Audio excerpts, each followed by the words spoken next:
పవన్పై మళ్ళీ వైసీపీ నేతలు గొంతెత్తుతున్నారు. ఇన్నాళ్ళు సైలెంట్గా ఉన్న వైసీపీ గ్యాంగ్ మళ్ళీ విమర్శలు ఎక్కుపెడుతున్నాయి. ఇటీవల జగన్ సైతం పవన్ కళ్యాణ్ను ఘాటుగా విమర్శించడం మానేశారు. 2024 ఎన్నికల్లో వైసీపీ నేతలు పవన్ కళ్యాణ్ను మితిమీరి విమర్శించారు. దీంతో వైసీపీకి పెద్ద దెబ్బే తగిలింది. ఇక ముందు పవన్ కళ్యాణ్ జోలికి వెళ్ళకూడదని అనుకున్నట్లుగా సమాచారం. కానీ ఇప్పుడు మళ్ళీ వైసీపీ నేతలు పవన్ కళ్యాణ్ను విమర్శించడంతో దీనికి కారణం ఏంటని సర్వత్రా ఇప్పుడు చర్చ జరుగుతోంది. జగన్ కావాలనే తాను సైలెంట్గా ఉండి తన గ్యాంగ్ చేత విమర్శలు చేయిస్తున్నారా? పవన్ను టచ్ చేస్తే తామే నష్టపోతామని వారికి తెలియదా? దీని వెనుక ఉన్న అసలు మతలబేంటి? Let us watch the story.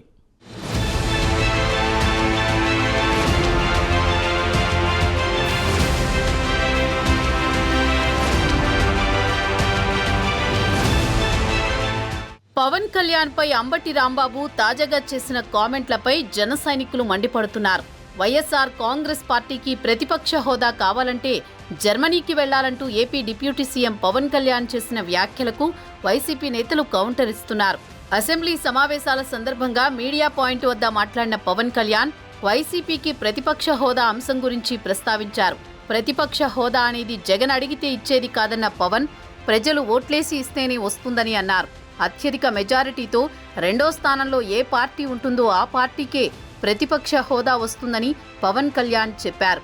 శాసనసభలో రెండో అతిపెద్ద పార్టీ జనసేన అని చెప్పిన పవన్, తమ కంటే ఒక్క సీటు వైసీపీకి ఎక్కువగా వచ్చినా కూడా ప్రతిపక్ష హోదా జగన్కే దక్కేదన్నారు. మరోవైపు 11 మంది ఎమ్మెల్యేలు ఉన్న వైసీపీకి ఈ 5 ఏళ్లు ప్రతిపక్ష హోదా రాదన్నారు పవన్ కళ్యాణ్. వైఎస్ జగన్ ఈ విషయాన్ని అర్థం చేసుకోవాలని సూచించారు. వైసీపీని అవమానపరచాలనేది తమ ఉద్దేశం కాదని, అయితే ప్రతిపక్ష హోదా ఇవ్వడానికి రూల్స్ అంగీకరించవని పవన్ కళ్యాణ్ చెప్పారు. ఈ విషయాన్ని దృష్టిలో పెట్టుకుని వైసీపీ సభ్యులు హుందాగా ప్రవర్తించాలన్నారు పవన్ కళ్యాణ్. సీట్ల లెక్కలను కాకుండా ఓట్ల శాతాన్ని లెక్కలోకి తీసుకుంటే వైసీపీ జర్మనీకి వెళ్లాలంటూ సూచించారు. ఈ నేపథ్యంలో పవన్ కళ్యాణ్ చేసిన వ్యాఖ్యలకు వైసీపీ నేతలు అంబటి రాంబాబు, రోజా కౌంటర్ ఇచ్చారు.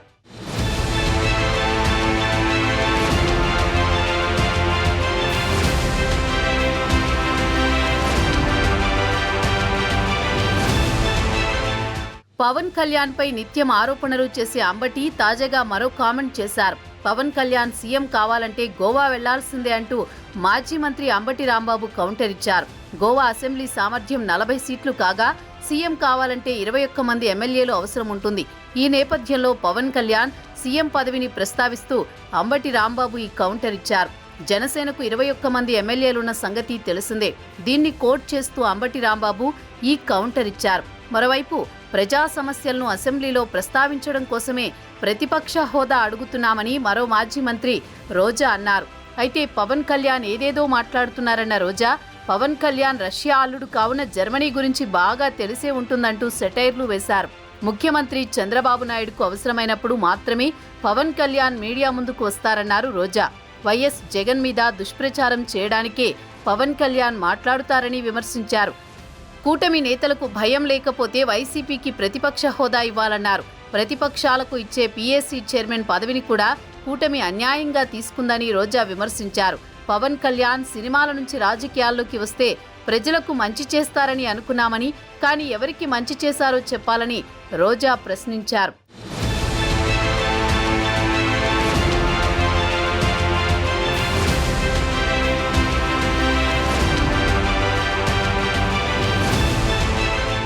ఇదే క్రమంలో వైసీపీ ఎమ్మెల్సీ దువ్వాడ శ్రీనివాస్ కూడా పవన్ కళ్యాణ్ పై వ్యాఖ్యలు చేశారు.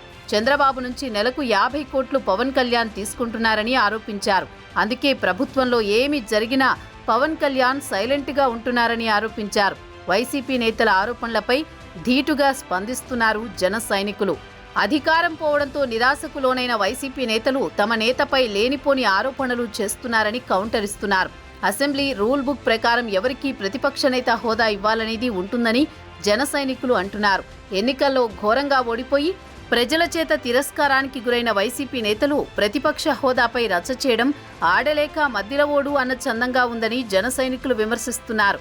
బాధ్యత గల ప్రతిపక్ష ఎమ్మెల్యేలుగా సభకు వచ్చి ప్రజా సమస్యలు ప్రస్తావించాల్సిన వైసీపీ ఎమ్మెల్యేలు కూటమి పార్టీలను ఎదుర్కోలేక సభకు రాకుండా పారిపోయారని జన సైనికులు అంటున్నారు.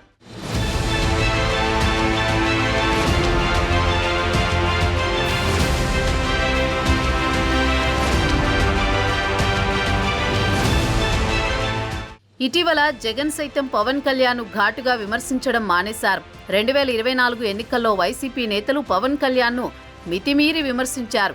దీంతో వైసీపీకి పెద్ద దెబ్బే తగిలింది. ఇక ముందు పవన్ కళ్యాణ్ జోలికి వెళ్లకూడదని అనుకున్నట్టు సమాచారం. కానీ ఇప్పుడు మళ్లీ వైసీపీ నేతలు పవన్ కళ్యాణ్ను విమర్శించడంతో దీనికి కారణమేంటని సర్వత్రా చర్చ జరుగుతోంది. జగన్ కావాలని తాను సైలెంట్గా ఉండి తన గ్యాంగ్ చేత విమర్శలు చేయిస్తున్నారా అనే సందేహాలు కలుగుతున్నాయి. పవన్ కళ్యాణ్ను అనవసరంగా టార్గెట్ చేయబట్టే గత శాసనసభ ఎన్నికల్లో వైసీపీకి కాపు సామాజిక వర్గం పూర్తిగా దూరమైందని తెలుస్తోంది. గతంలో కూడా అదే పనిగా వ్యక్తిగతంగా విమర్శలు చేశారు. వైసీపీలోని పవన్ కళ్యాణ్ అభిమానులు సైతం జీర్ణించుకోలేని విమర్శలు చేశారు వైసీపీ నేతలు. పవన్ కళ్యాణ్ని విమర్శించే కొద్దీ వైసీపీకి నష్టం తప్ప లాభం లేదని రాజకీయ విశ్లేషకులు సైతం చెబుతున్నారు. ఈ క్రమంలో ముందు పరిణామాలు ఎలా ఉండబోతున్నాయో వేచి చూడాల్సిందే మరి.